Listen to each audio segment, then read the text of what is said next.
Kita lihat pula kepada alaqah yang seterusnya, iaitu yang kelima, i'tibar makana. I'tibar, kita menganggap makana masa lalu. Kita sebutkan dalam ayat masa lalu, tapi yang dikenaki di situ adalah masa yang akan datang. Itu maksud i'tibar makana, sebutkan masa yang lalu. Okey. Yang keenam, i'tibar ma yakun, kita anggap masa yang akan datang. Kita andaikan, kita nakkan, kita i'tibarkan benda yang akan datang. Kita sebut benda yang akan datang, tetapi kita nak maksud, kita nak perkara ataupun masa yang lalu. Baik, kita tengok yang kelima terlebih dahulu, i'tibar ma kana. Ayatnya disebut di sini, syaribal jaddu al-bunna. Syariba, minum. Siapa yang minum? Datuk, Tok Cik, Tok Wan. Minum apa? Al-bunna. Al-bunna. Al-bunna ni maksudnya, makna asalnya biji kopi. Ini biji kopi. Jadi logik tak kita nak guna pakai makna al-bun dengan biji kopi? Tak logik. Maka ini dipanggil majaz mursal. Kerana takkanlah Tok Wan kita minum biji kopi. Itu mustahil. Biji kopi kita tak minum, tapi kita makan. Jadi al-bunna ni adalah biji kopi yang dimaksudkannya apa dah? Air kopi. Dia nak air kopi. Jadi dimaksudkan adalah al-qahwah, air kopi, ataupun qahwah. Yang dikatakan Tok Wan kita tu minum apa? Minum kopi. Tapi dia sebut dalam ayat ni minum biji kopi. Sebenarnya maksudnya adalah Tok Wan kita minum air kopi, qahwah. Sebut biji kopi, tapi dia nak kopi itu sendiri. Jadi ini panggil i'tibar makana, sebut masa lalu. Sebab sebelum jadinya kopi, masa lalunya adalah biji kopi. Dulu ni dia biji kopi. Lepas pada berlakunya proses-proses tertentu, akhirnya jadilah air kopi. Jadi dalam ayat ini sebut masa lalu. Sebut masa lalu, tapi yang dia nak adalah yang akan datang, iaitu kopi itu sendiri. Ini dia panggil i'tibar makana. Dia sebut masa yang lalu, tapi dia nak masa yang akan datang. Ini panggil i'tibar makana. Baik. Contoh lain, syaribtu ainaban. Saya minum buah anggur. Buah anggur. Jadi takkan nak minum buah anggur. Buah tu bukan minum, buah tu kita makan. Jadi yang dimaksudkan di sini adalah air anggur. Mungkin ada orang kata itu arak, mungkin orang kata itu air ribina, tak kisahlah. Yang penting air. Dia nak kata dia minum air yang berasaskan anggur. Tapi disebut dalam contoh ayat ini disebut minum buah anggur. Jadi maksudnya bukan buah anggur, tetapi dia nak air anggur. Jadi apa hubungan biji anggur dengan air anggur ini? Hubungannya adalah i'tibar makana. Buah anggur itu masa lalu, kemudian berlaku proses-prosesnya, maka jadilah air. Jadi maksudnya nak minum air, dia minum air, tapi disebut masa lalunya, iaitu buah anggur. Maka ini dipanggil sebagai i'tibar makana. Dia anggap benda yang lalu, tetapi yang dikehendaki adalah masa yang akan datang. Dia sebut buah anggur, tapi dia nakkan di situ adalah air anggur. Ini dipanggil i'tibar makana. Baik. Kita beralih kepada yang kedua ataupun keenam di sini, i'tibar ma yakun. I'tibar ma yakun. Sebut benda yang akan datang, tapi dia nakkan benda yang sebelum. Baik. Contoh ayatnya, inni arani a'siru khamra. Ini dalam surah Yusuf. Nabi Yusuf kata dia nampak dalam mimpi, a'siru khamran, aku perah khamran, arak. Perah arak. Kita bayangkan perkataan khamran. Boleh tak kita nak perah arak? Arak, air arak tu kita nak perah, boleh? Tak boleh. Yang kita perah apa dia? Yang kita perah adalah buah anggur. Jadi sebut arak, tapi dia nakkan di sini adalah inab, buah anggur. Jadi sebut khamran, tapi dia nakkan anggur, sebab yang kita selalu perah adalah buah anggur. Baik, apa alaqah di antara khamran dengan inab? Khamran adalah masa yang akan datang, inab adalah masa lalu. Jadi sebelum terjadinya arak, dia bermula daripada buah anggur, kemudian diambil, dipetik dan diperah dan diproses, akhirnya menjadi arak. Maka ini dipanggil sebagai i'tibar ma yakun, sebut benda yang akan datang tetapi dia nak masa yang lalu. Baik. Contoh yang kedua, waladatil ummu muhandisan. Yang ini kita pernah terangkan tadi dalam perbahasan kita berkenaan dengan ta'rif al-majaz mursal. Dia kata mak melahirkan muhandisan. Muhandisan ni adalah jurutera.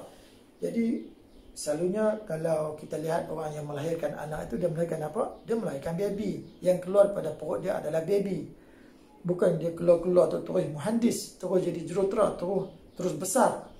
Maka ini contoh untuk i'tibar ma yakun, dia anggap budak yang keluar itu sebagai muhandis, dia anggap.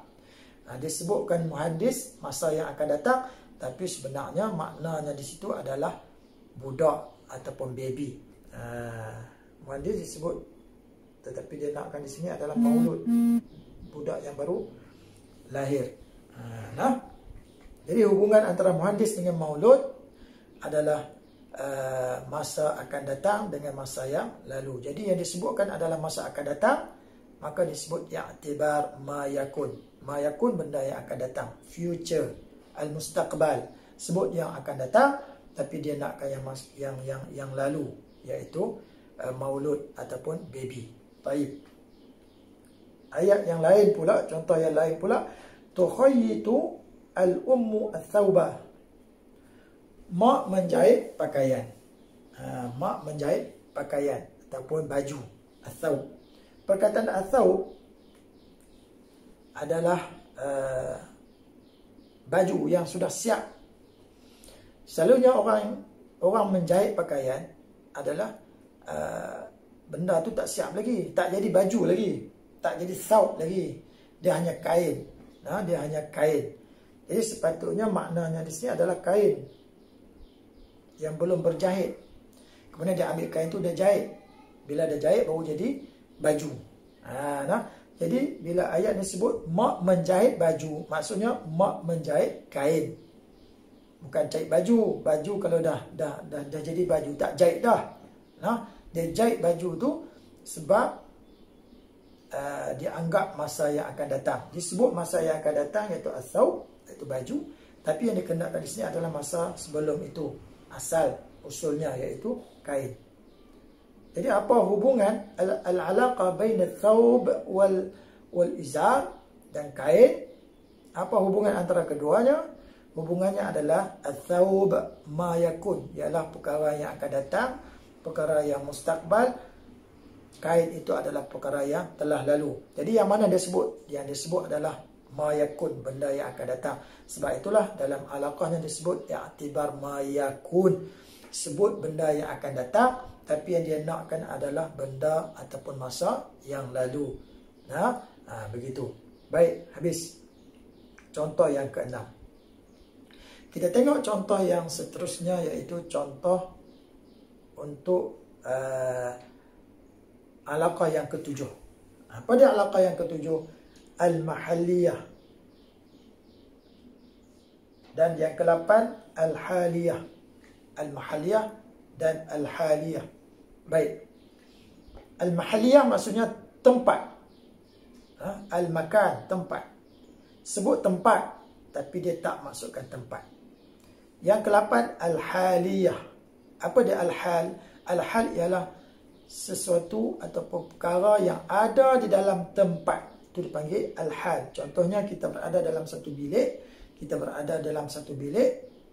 Jadi benda-benda yang ada dalam bilik itu termasuk kita, TV, meja, sofa dan sebagainya dipanggil al-hal.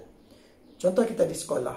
Sekolah itu dipanggil mahal, dan benda-benda yang ada dalam sekolah terdiri daripada para pelajar, pengetua, barisan pentadbiran, para guru, pak gad, makcik kantin, apa jua yang berada di dalam sekolah itu dipanggil al-hal.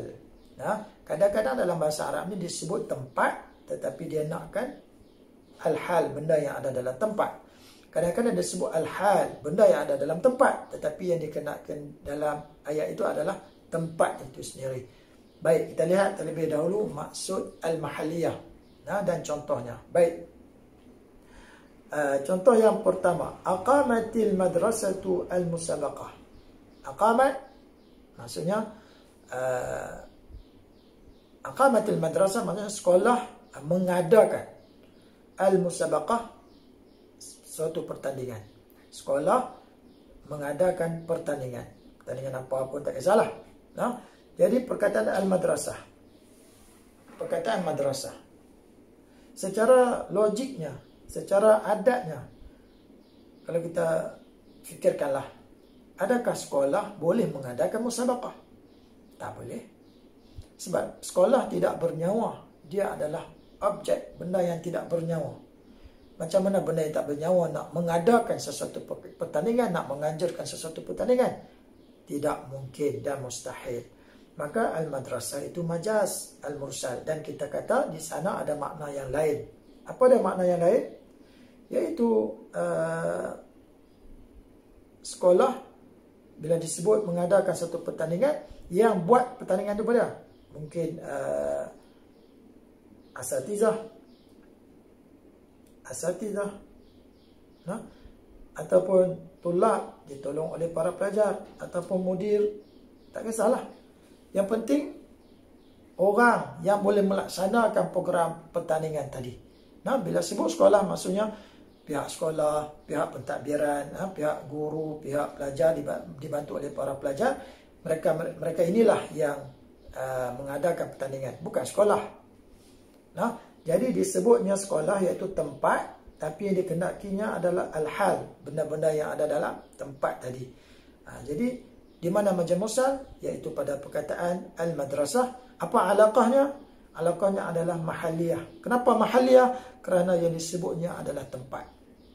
Yang disebut adalah tempat, dan dimaksudkan dengan tempat di sini adalah al-hal, benda-benda yang ada dalam tempat seperti pelajar, seperti guru, seperti pengetua dan seumpama dengannya. Baik. Contoh yang kedua pun begitu juga. Nah, asdarat al-hukumatu al-qarar. Nah,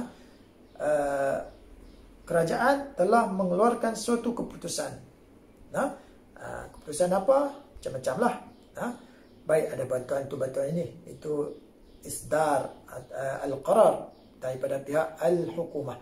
Jadi apa dah hukumah? Hukumah ni kerajaan.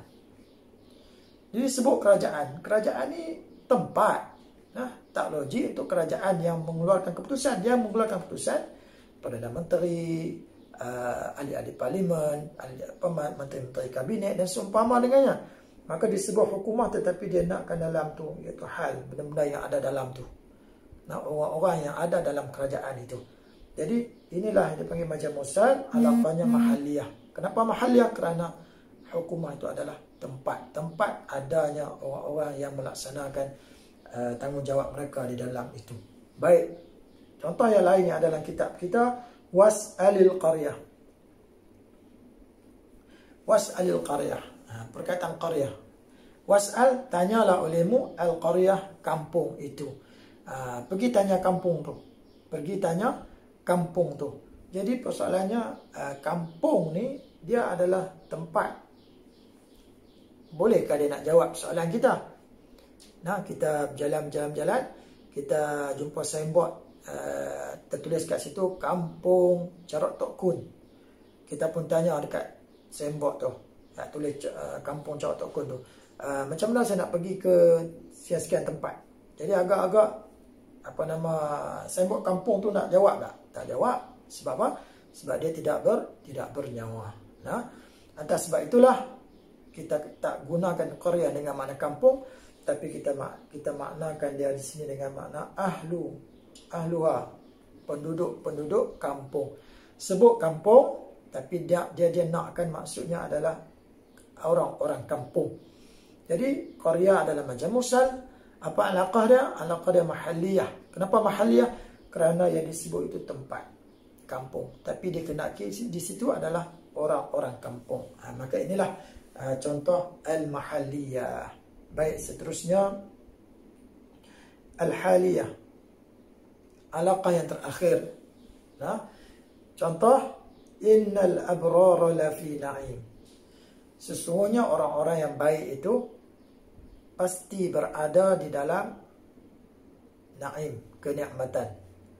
Okay, na'im, perkataan berwarna merah ini maksudnya kenikmatan, nikmat-nikmat dalam syurga, nikmat-nikmat. Baik, adakah dimaksudkan di sini nikmat-nikmat? Nikmat-nikmat ni boleh duduk dalam tu kah? Tak boleh. Satu lagi nak bagi tahu para pelajar yang Ustaz kasihi, huruf fi ni huruf jar.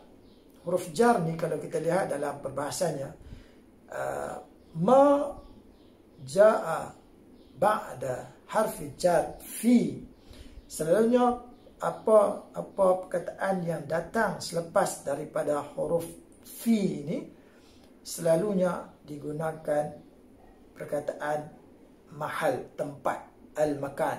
Jadi perkataan yang kita akan letak selepas fi ini selalunya adalah merujuk kepada tempat, al-makan. Maka kalau kita lihat di sini, na'im bukan tempat, na'im adalah kenikmatan. Jadi di sini tidak ada kesesuaian di sudut penggunaannya, kerana secara kita faham fi ini untuk tempat. Ini qarinah mani'ah dah. Nah, qarinah mani'ahnya di situ. Baik. Jadi apa maksudnya? Maksudnya adalah jannah, syurga. Jannah, syurga. Dia macam ni lah. Dia macam ni. Ni kita katakan ni syurga. Ni jannah, syurga. Kemudian di dalamnya ada macam-macam. Ada nikmat bidadari, ada macam-macam lah nikmat, mahligai, macam-macam minuman, makanan, macam-macam lah dalam ni. Jadi kenikmatan di dalam ni disebut na'im. Jadi maksud ayat ini bukan nak nikmat dalam syurga, sebab nikmat dalam syurga kita tak boleh duduk dalam dia. Yang dimaksudkan adalah syurga itu sendiri, tempat itu sendiri. Jadi la fi jannah itu makna yang dikenaki. Baik. Jadi majaz mursalnya terletak pada perkataan na'im dan alaqahnya adalah al-haliyah. Kenapa al-haliyah? Kerana na'im itu adalah hal. Benda-benda yang ada di dalam tempat, iaitu syurga. Disebutkan hal, keadaan benda-benda yang ada dalam tempat itu, tapi yang dikenakinya adalah tempat itu sendiri. Maka inilah contoh al-haliyah. Baik. Para pelajar yang Ustaz kasihi, itulah 8 alaqah yang ada untuk majaz mursal. Jadi mudah-mudahan penerangan kita pada hari ini dapat membantu para pelajar untuk lebih memahami ma hiya alaqatu al-majazi al-mursal. Baik, insya-Allah kita bertemu lagi dalam perbahasan kita dalam ilmu balaghah pada masa-masa yang akan datang. Hadza wabillahi taufiq. Wassalamu alaikum warahmatullahi wabarakatuh.